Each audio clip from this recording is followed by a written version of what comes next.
Irmãos amados, bom dia a todos, graça e paz. Abramos a nossa Bíblia no Evangelho de João. Hoje, pela manhã, vamos concluir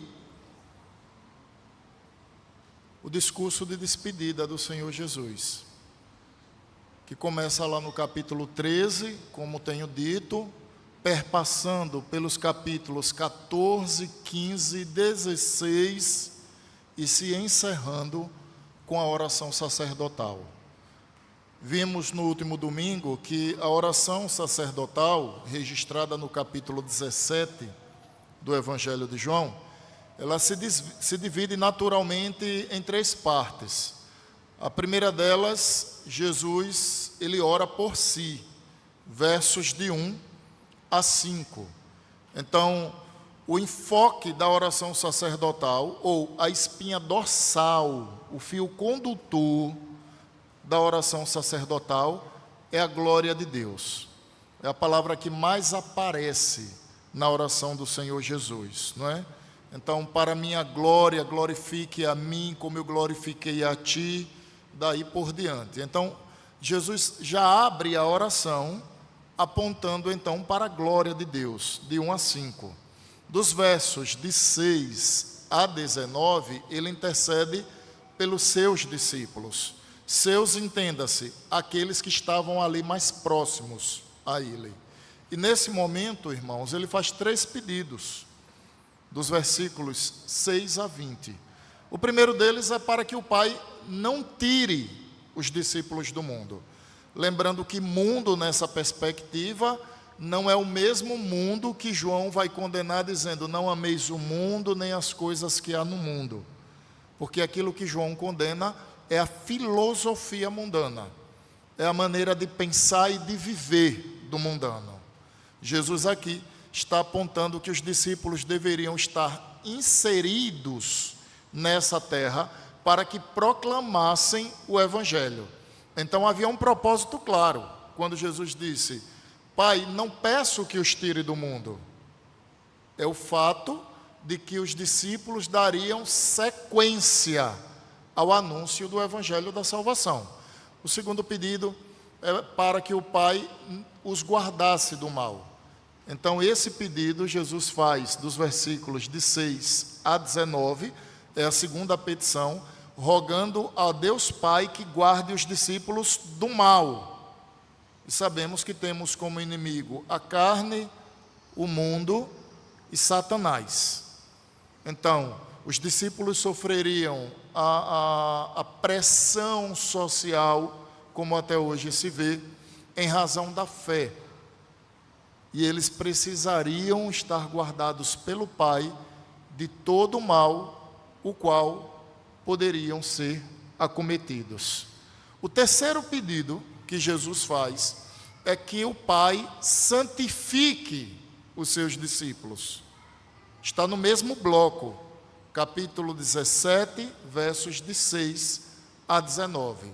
Santifica-os na verdade, a tua palavra é a verdade. Esses foram os três pedidos que Jesus fez em prol dos seus discípulos. Então nós entramos na última parte da oração sacerdotal, que abrange do verso 20 a 26. Aqui Jesus vai orar agora pelos discípulos futuros, entenda-se, pela igreja. Não que aqueles discípulos imediatos não fizessem parte da igreja, faziam, mas ali ainda era embrionário, eram os primeiros discípulos, ou seja, haveria uma multiplicação na vida das pessoas que eram eleitas por Deus e que viriam a crer. E essa multiplicação, ou esse número, o qual só Deus conhece, esse número é justamente a igreja do Senhor Jesus Cristo. Então, nós estamos inclusos na oração sacerdotal justamente nesse último bloco. É claro que os pedidos que o Senhor fez para os discípulos imediatos ali também se aplicam a nós. Mas de modo mais específico, Jesus vai interceder pelos discípulos futuros, a saber, nós também, dos versos de 20 a 26. E aqui, irmãos, nós também temos algumas observações. Observem como começa o verso de número 20. Não peço somente por estes. Quem são estes? Eu não estou pedindo apenas por estes que estão próximos a mim. É o que Jesus está dizendo. Não estou pedindo só por estes que estão próximos a mim, mas também por aqueles que vierem a crer em mim por meio da palavra que eles falarem. Com que propósito? A fim de que todos sejam um. Então observem que a oração sacerdotal do Senhor Jesus, ela se estende àqueles que ainda não haviam nascido. A palavra de Jesus é: eu não peço apenas por estes. Estes, na língua portuguesa, são aqueles que estão mais próximos. Então, temporariamente, ou temporalmente, melhor dizendo, aqueles 11, nós não estamos incluindo aqui Judas, porque Judas havia saído para trair Jesus, mas nós estamos aqui incluindo os 11 que estavam mais próximos a Jesus. Mas eu peço também por aqueles que vierem, futuro, a crerem em mim. E de que modo eles crerão? Por meio da palavra que estes pregarem. Observem que não há como crer no Evangelho, senão pelo meio ordinário, que é a pregação da palavra de Deus. Sabemos, irmãos, que quando Deus chama uma criança a se apresentar diante dele, antes que essa criança ela esteja na idade da razão, essa criança nasceu pecadora. Sabemos disso. Sabemos que quando há um eleito de Deus, que ele não tem condições de responder ao chamado do Evangelho, responder, entenda-se, responder ordinariamente, através da pregação da palavra, ele não tem condições de afirmar: sim, eu creio nesse Evangelho. Então há pessoas que têm enfermidades mentais que não têm condições delas responderem ao chamamento externo da palavra, feito pela palavra. E há crianças eleitas pelo Senhor, as quais, quando o Senhor as chama, ou na mais tenra idade, ou antes da idade da razão, ou seja, a idade que ela pode declarar fé, essas pessoas, elas sofrem uma obra extraordinária operada pelo Espírito Santo. Então, embora elas não respondam ao chamado externo, o Espírito Santo, na hora da morte delas, os chama à salvação, e eles creem. A nossa confissão de fé aponta isso. A confissão de fé de Westminster. Mas, ordinariamente, o homem, ele é chamado pela pregação da palavra ao arrependimento. Como é que João Batista pregava? Arrependei-vos, que o reino de Deus é chegado. Observem, ele chamava os pecadores ao arrependimento. Por quê? Porque o reino de Deus já havia ali chegado com a encarnação do Senhor Jesus Cristo. Observem que a palavra de Jesus é: eu estou orando por aqueles que virão a crer em mim. E eles crerão por meio da pregação destes. Então, estes pregarão e aqueles crerão. Aqui, irmãos, a gente já tem uma aplicação extremamente significativa. Talvez você espere seu esposo, esposa, seus filhos, seus vizinhos crerem no Senhor Jesus Cristo, mas você não tem a iniciativa de pregar para eles. O melhor momento, ou um momento oportuno para pregar o Evangelho para as pessoas que estão ao nosso redor, é quando elas se aproximam de nós buscando algum auxílio, alguma ajuda. Antigamente, eu tinha muita dificuldade de entender que não deveria trazer uma palavra evangelística em um culto fúnebre, mas isso foi mudado. O culto fúnebre é um momento em que as pessoas estão sensibilizadas. Ninguém está mais próximo da morte que nenhum culto fúnebre. Porque no culto fúnebre, o corpo está ali, para que todos vejam. E a bem da verdade, toda pregação deve ser evangelística. Então, quer seja em um culto fúnebre, quer seja fora dele, o evangelho precisa ser pregado. E o que é o evangelho? É ensinar ao homem que ele nasceu pecador, que ele está destituído da glória de Deus, que ele não tem recursos por meio das suas obras para ser salvo, ou seja, ele não pode ser salvo com base nas suas forças.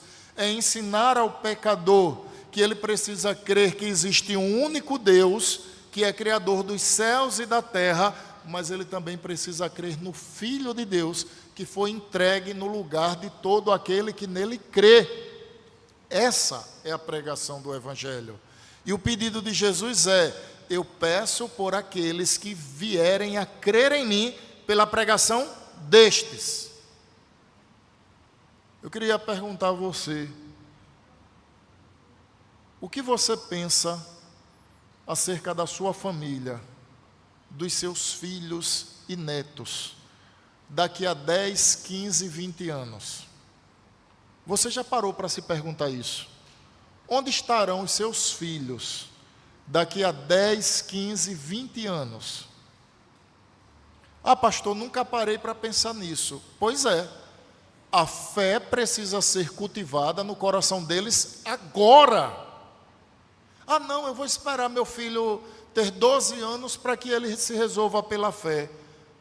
Você não esperou seu filho ter 12, 13, 14 anos para escolher a escola que ele ia estudar, a roupa que ele ia vestir, o médico que iria atendê-lo. Você não esperou a adolescência do seu filho para determinar com quem ele iria andar, mas você comete o equívoco de achar que é um absurdo começar a disciplinar o seu filho no caminho do Senhor. Irmãos, o Evangelho na vida dos nossos filhos deve ser pregado de berço. Não tem um dito que diz assim: educação vem de berço? É verdade. Bons pais educam já no berço, no nascedouro. E por que bons pais não evangelizariam seus filhos já de berço? Eu faço lembrar a você que o evangelismo, ele tem dois braços. Você instrui com a palavra, mas você é o espelho daquilo que você prega no seu lar e para a sua família. Seus filhos são os seus maiores imitadores. Seus filhos são os seus maiores imitadores, inclusive da sua fé. Inclusive da sua fé. Para fechar essa aplicação, eu queria fechar com uma singela pergunta: qual o espelho de Cristo que eles têm visto em casa? Ponto. Eu passo para a sequência do texto no verso de número 21. Diz assim, parte B: e como tu, ó Pai, está em mim e eu em ti, também eles estejam em nós, para que o mundo creia que tu me enviaste. Qual é o pedido de Jesus aqui? É para que a igreja seja una.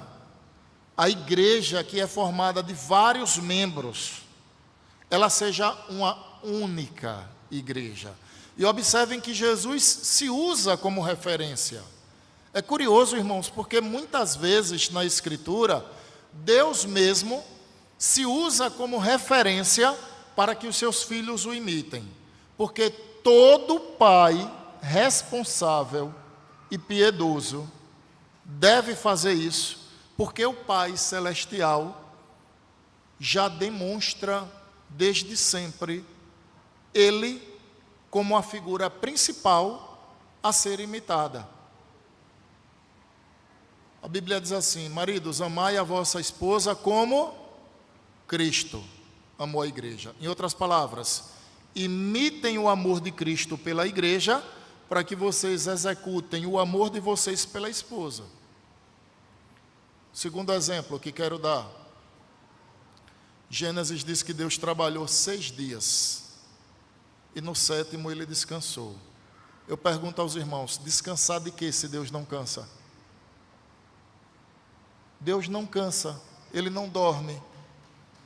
A Escritura estaria faltando com a verdade? Absolutamente não. Deus se usa como referência, dizendo, olha, eu fiz toda a minha jornada em 6 dias, e eu descansei no 7º, e eu quero que vocês me imitem.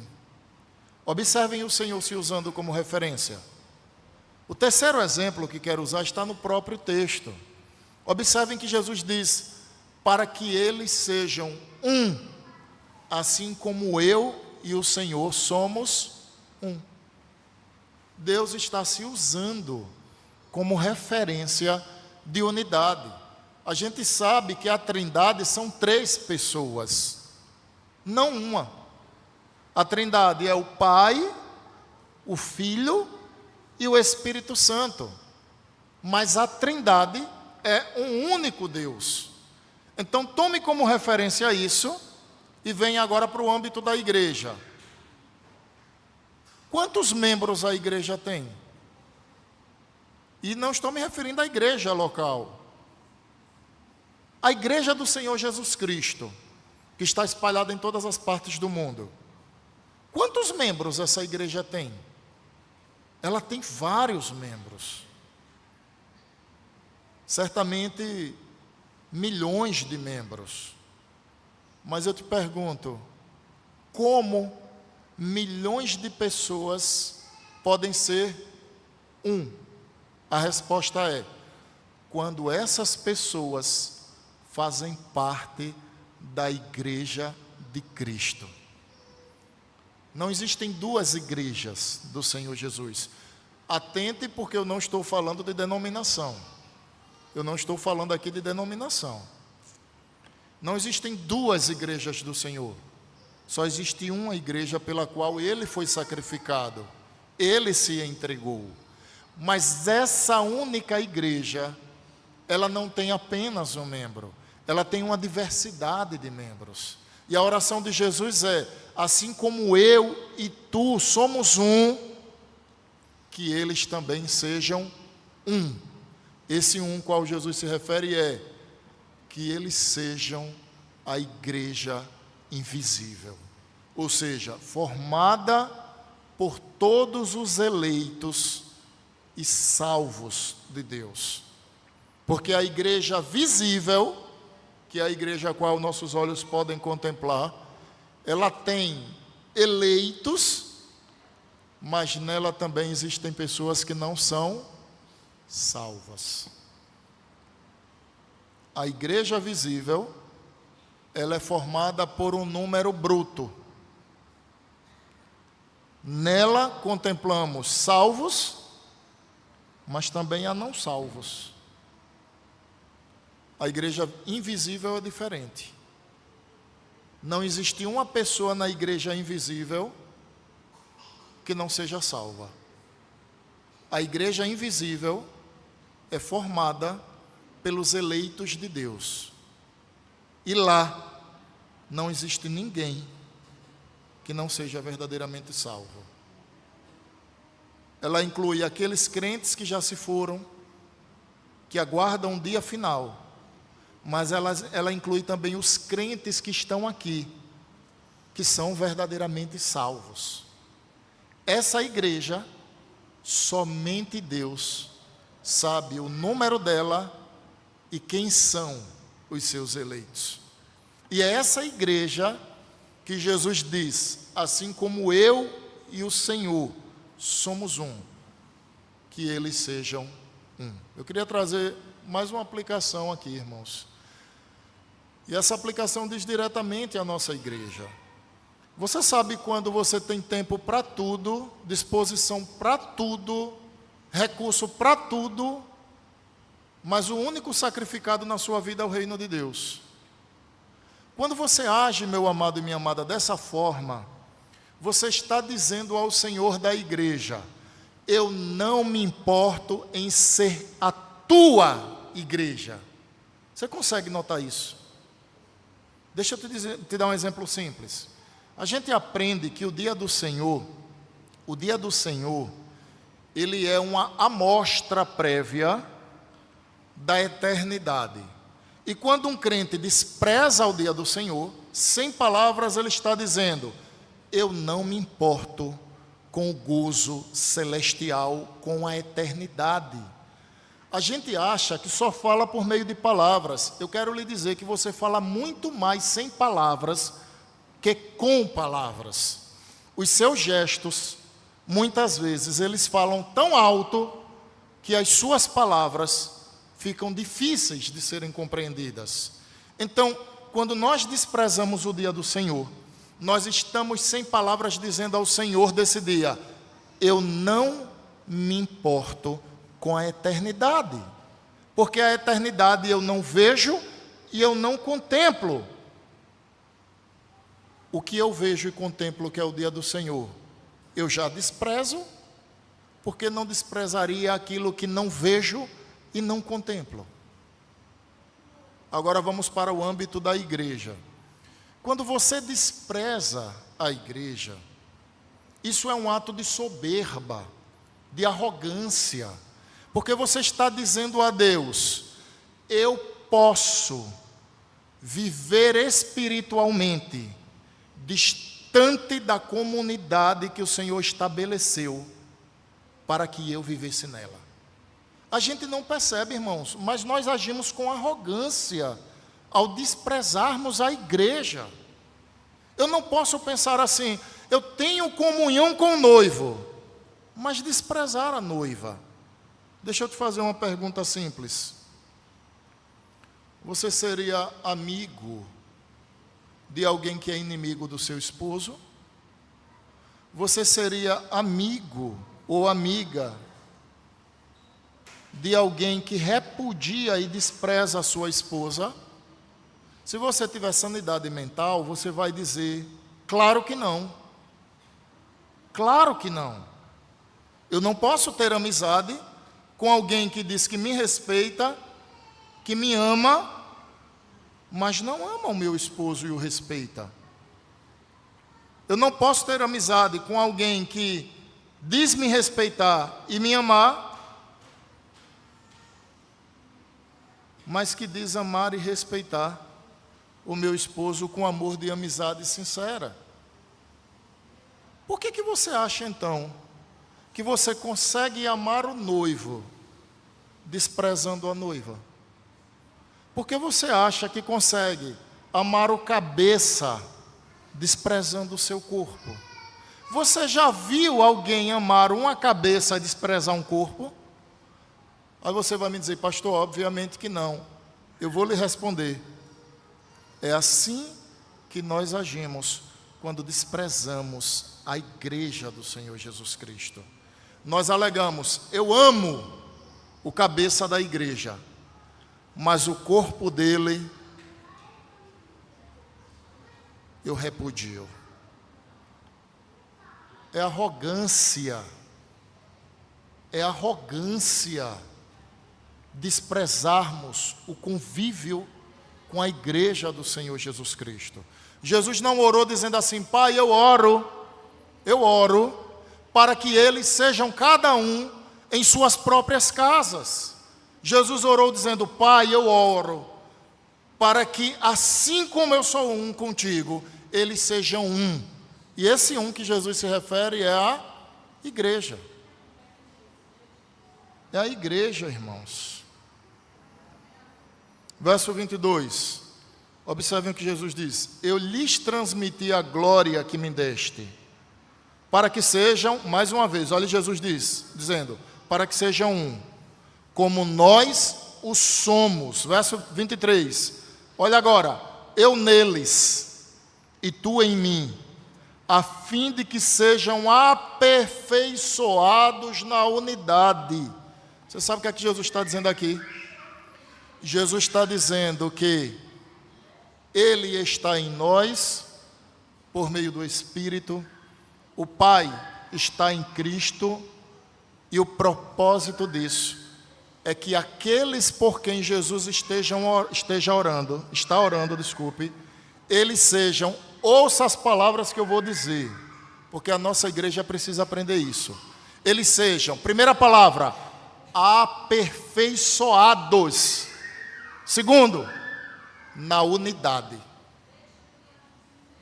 Jesus está dizendo, eu oro para que eles sejam lapidados, melhorados,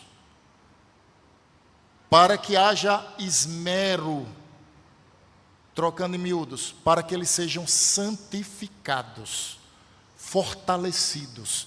Onde? Na diversidade? Não, pastor, eu vou ser crente na minha casa. Meu irmão, me parece que Jesus está contraditando a sua ideia. Me parece que Jesus está contraditando a sua ideia. Porque a oração dele é, eu oro para que eles sejam aperfeiçoados na unidade. Eu volto a lhe perguntar, que unidade é essa? É a sua casa? É a sua casa que é a unidade aqui? É o seu trabalho? Essa unidade aqui é a sua família? Que unidade é essa que Jesus está se referindo? Jesus está se referindo à sua igreja. Ele está dizendo, eu estou orando para que eles sejam aperfeiçoados na unidade da igreja. Quem é um aqui? A igreja. Diversos membros. Uma única igreja. Você consegue notar que o seu desprezo pela igreja é um gesto de arrogância diante de Deus? Você olha para o cabeça e diz, eu amo o cabeça, mas eu repudio o seu corpo. Eu amo o noivo, mas eu não quero nada com a noiva. Eu amo a Cristo, mas a sua igreja eu não faço questão. Jesus está contraditando o nosso comportamento. Jesus está dizendo, vocês serão aperfeiçoados na unidade. E a unidade que ele se refere é aquela que é uma, embora diversos membros. Você consegue, irmãos, notar? Eu não estou inventando nada aqui não. Está projetado, Jonathan? Eu preciso que esse texto fique projetado para ver se há algum exagero nas palavras que eu estou dizendo aqui. Eu peço aos irmãos que investiguem a minha pregação e vejam se ela é bíblica. Peguem suas Bíblias, investiguem. Veja se eu estou pregando a Bíblia ou se eu estou inventando coisa da minha cabeça. Vejam se é isso mesmo que Jesus está dizendo. Verso de número 24. Pai, a minha vontade é que onde eu estou, também estejam comigo os que me deste, para que vejam a minha glória que me conferiste, porque me amaste antes da fundação do mundo. E nesse versículo 24, irmãos, nós precisaremos abrir as nossas Bíblias lá no capítulo 12, verso 26. João 12, verso 26. Diz assim: se alguém me serve, siga-me, e onde eu estou, ali estará também o meu servo. E se alguém me servir, meu Pai o honrará. Onde é que nós servimos a Deus? É claro que nós servimos a Deus em todos os campos da nossa vida. Todos. Eu não posso dizer a você que você só serve a Deus na igreja. Nós servimos a Deus em todos os campos da nossa vida. Então, se você é um profissional e você age como um cristão, você está glorificando a Deus na sua profissão. Se você é um pai, uma mãe, um filho, e você age como cristão, você está glorificando a Deus no seio da sua família. Se você é um estudante e age como um cristão, como Cristo, você está glorificando a Deus em sua sala de aula.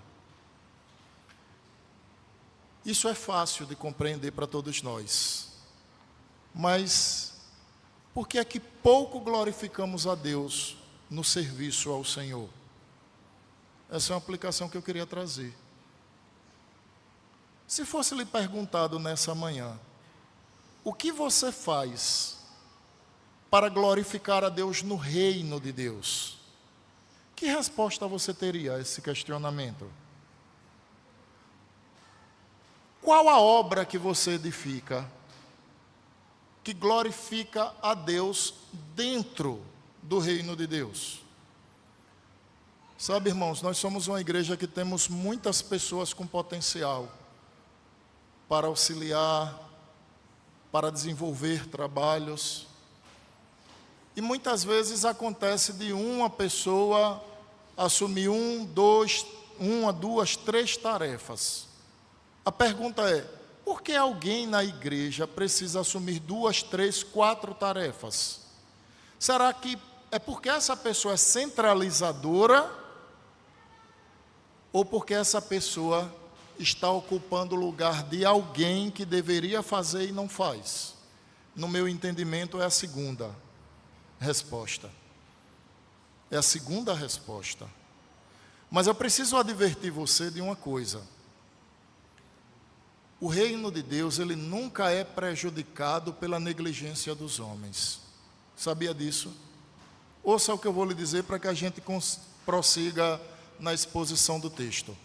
O reino de Deus, ele nunca foi, nunca será, e não é, sob hipótese alguma, prejudicado pela negligência de algum homem.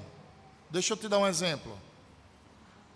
Se daqui para frente eu passar a ser um pastor relapso, eu não cuidar do rebanho, eu não pregar a verdade, eu não fazer aquilo que é competência minha, você vai pensar, pastor, sendo assim a igreja vai desmoronar.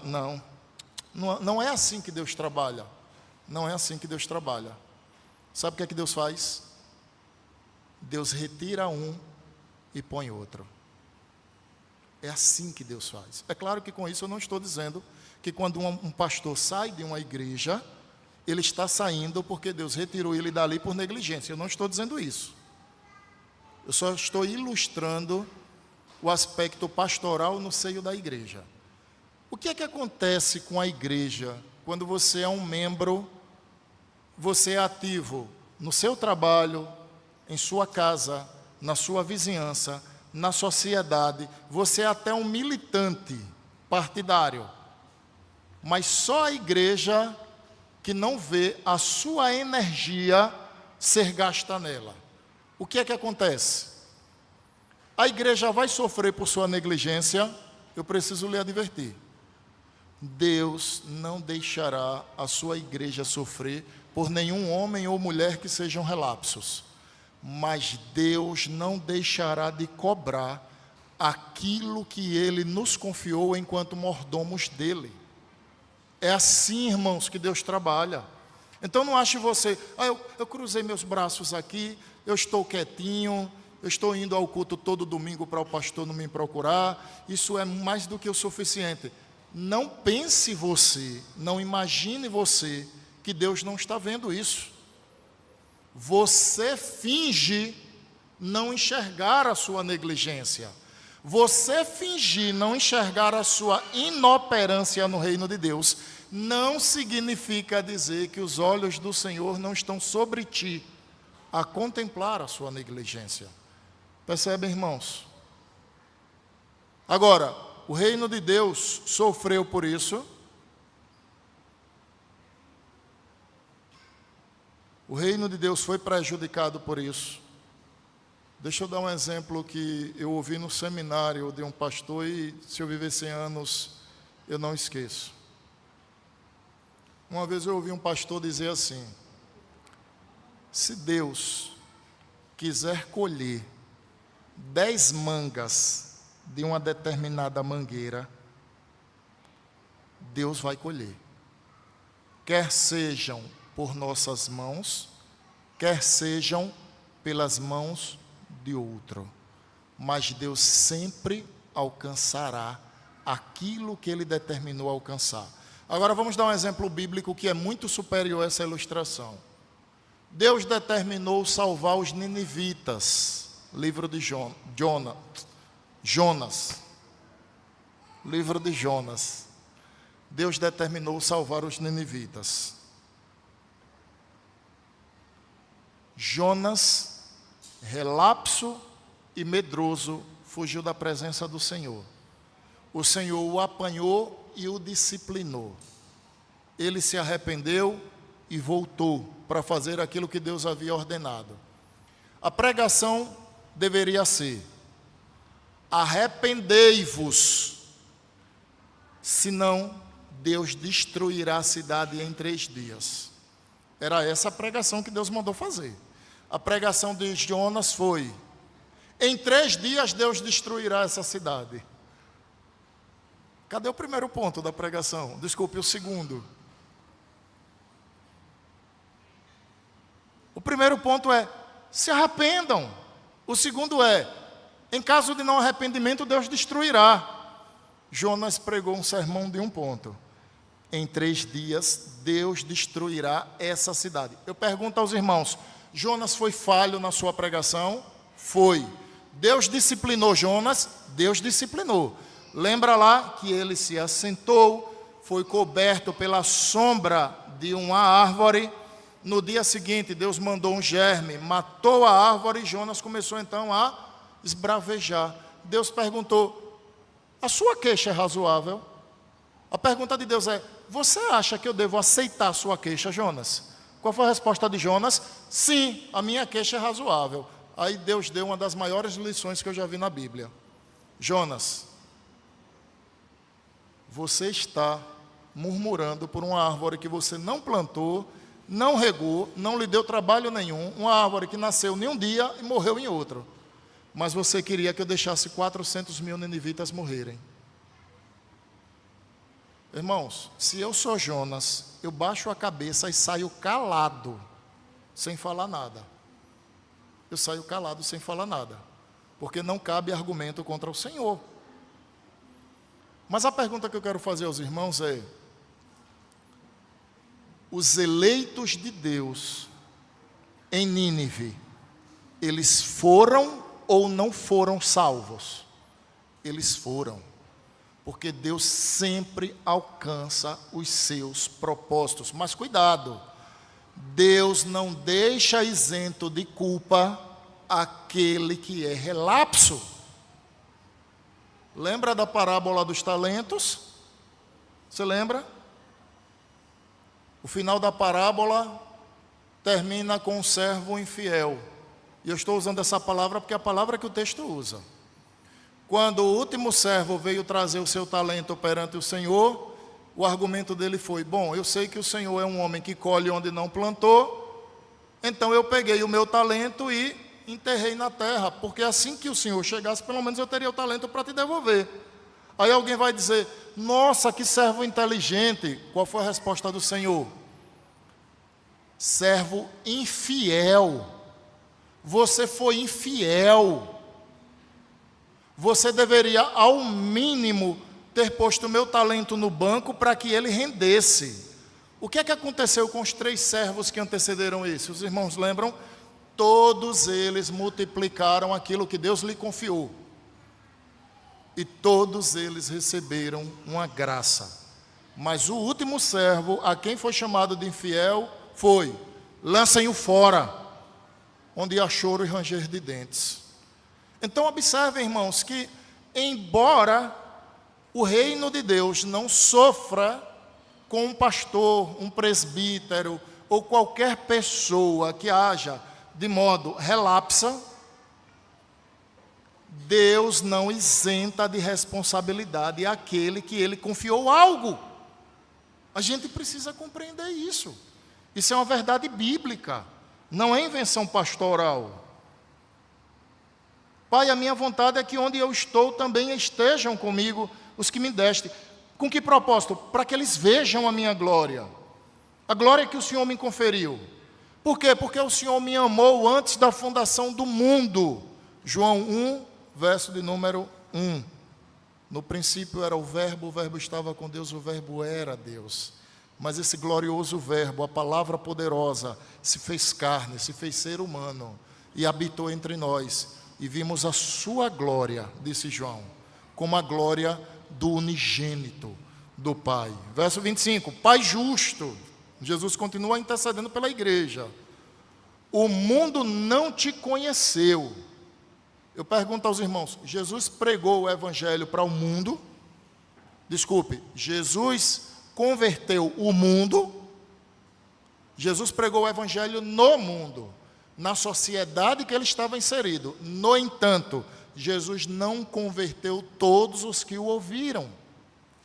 Jesus não intercede pelo mundo. Jesus não morreu pelo mundo. Jesus morreu pela sua igreja. Porque se ele tivesse morrido pelo mundo e todo mundo não fosse salvo, o que é que teria acontecido? A sua missão teria falhado. E Jesus não falha. Tanto é que cada pessoa pode ser um bebê recém-nascido ou pode ser um idoso de 100 anos de idade. Cada eleito de Deus será salvo.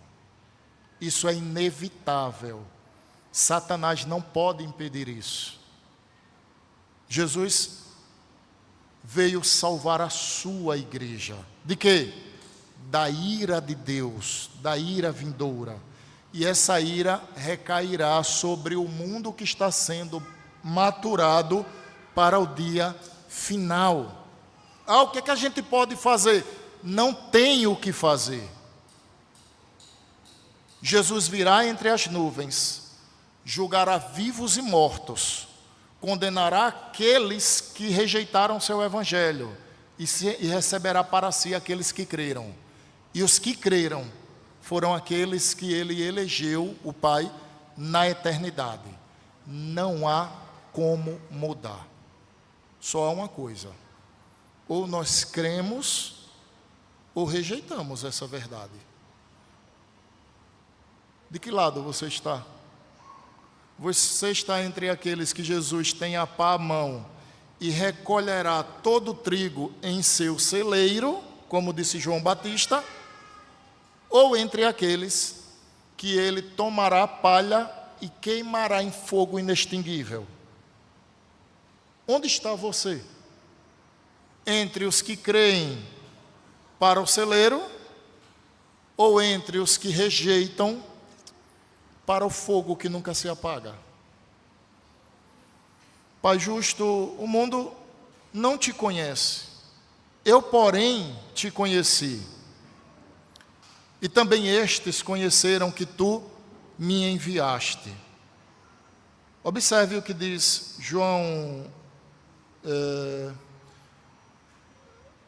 capítulo 7. João capítulo 15, verso 21. João 15, verso 21. Já estamos concluindo.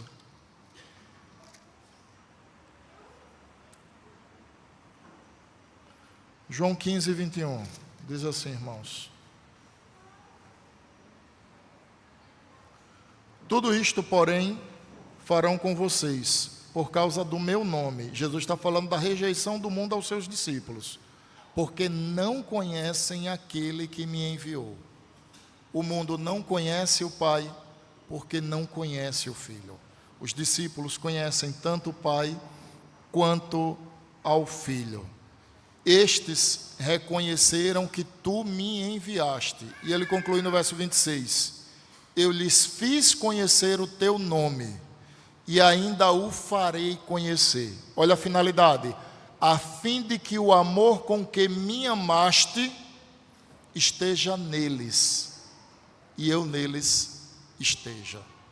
O que Jesus está dizendo é que os discípulos dele, a igreja dele, que conhece o Cristo, recebeu do seu amor, e o seu amor, o qual a igreja recebeu, ela desfruta de modo uno, ou seja, ela desfruta no corpo de Cristo, que é a igreja. Irmãos, O mundo não pode ver Deus. O mundo não pode ver Deus. Mas o mundo pode contemplar. O mundo pode contemplar o amor de Deus. Aí você vai perguntar como? Quando o amor de Deus é vivido na igreja. Esse amor, ele é evidente às pessoas que estão lá fora. Então, embora o mundo não possa apalpar, não possa ver a Deus, ela pode ver o amor de Deus por meio da igreja de Cristo. Então nós precisamos compreender, fazendo agora um link com o mandamento que diz: não tome o santo nome do Senhor em vão, porque o Senhor não terá por inocente aquele que tomar o seu nome em vão. Nós podemos, fazendo um link com esse mandamento, compreender que ser cristão não é ter um comportamento catolicizado. Eu estou concluindo. Só quero trazer essa aplicação para concluir. Olhem aqui para mim, por favor. Olhem aqui, por favor. Eu já estou concluindo. Escuta o que eu vou lhe dizer para encerrar esse sermão. Ser um discípulo de Cristo,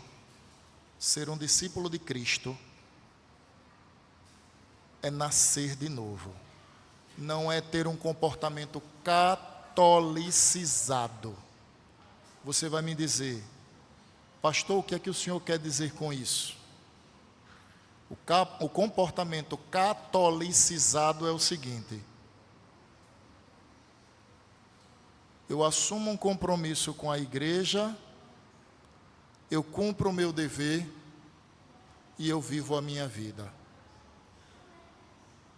Isso não é ser cristão. Eu vou à igreja pela manhã, eu bato o meu ponto e o resto do dia eu estou livre. Isso não é ser cristão. Eu vou à igreja à noite, bato o meu ponto e estou livre. E só vou aparecer agora no culto do galo. Quanto é o culto do galo?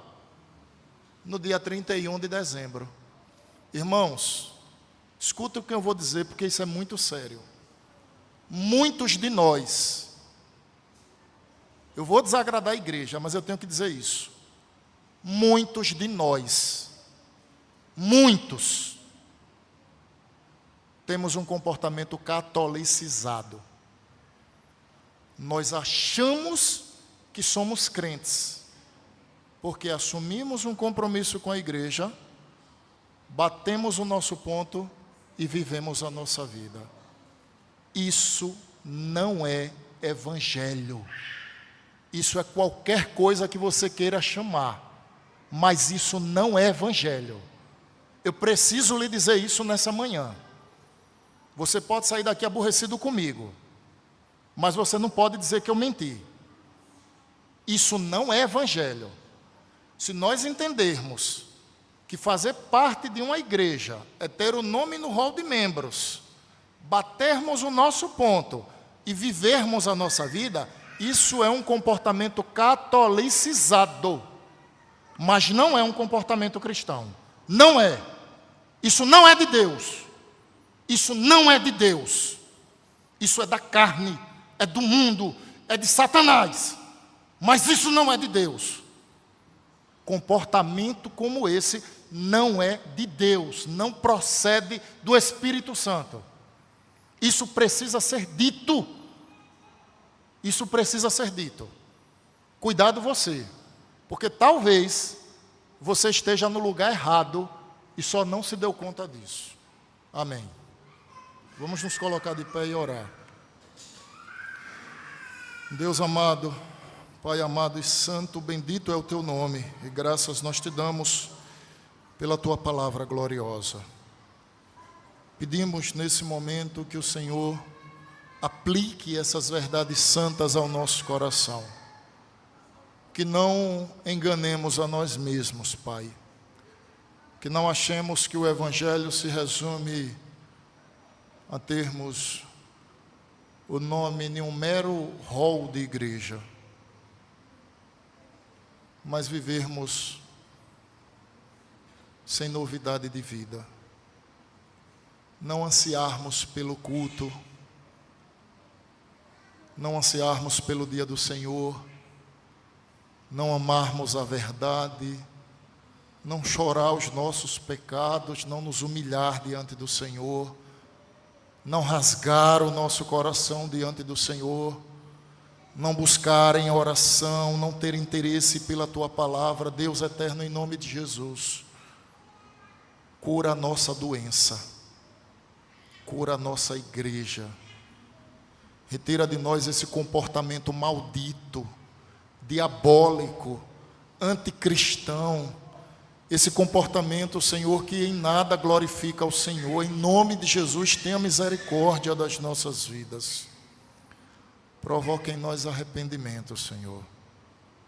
Provoque em nós uma profunda reflexão sobre o que de fato é o Evangelho da salvação. Que amemos ao Senhor não de palavras, pois até os ímpios são capazes de afirmar amor por Deus. Que amemos ao Senhor de atitudes, de verdade. Que tomemos essa oração que o Senhor Jesus fez por nós e compreendamos, meu Deus, que a Tua vontade é que sejamos aperfeiçoados na unidade, no amor, sendo muitos e sendo uma só igreja. Tenha misericórdia da nossa vida, Senhor. Limpa a nossa vida de toda sujeira, de todo pecado. Limpa a nossa vida de toda comodidade que em nada honra ao Senhor. Limpa a nossa igreja, Senhor, daqueles que não nasceram de novo, ou antes, os converta, para que eles provem a Tua graça salvadora, caso sejam eleitos do Senhor. Ouve a nossa oração, que a fazemos em nome do Senhor Jesus Cristo. Que a graça do Senhor Jesus Cristo, o amor de Deus, o nosso eterno Pai, a comunhão e a consolação do Santo Espírito de Deus repouse sobre vós, hoje e eternamente. Amém.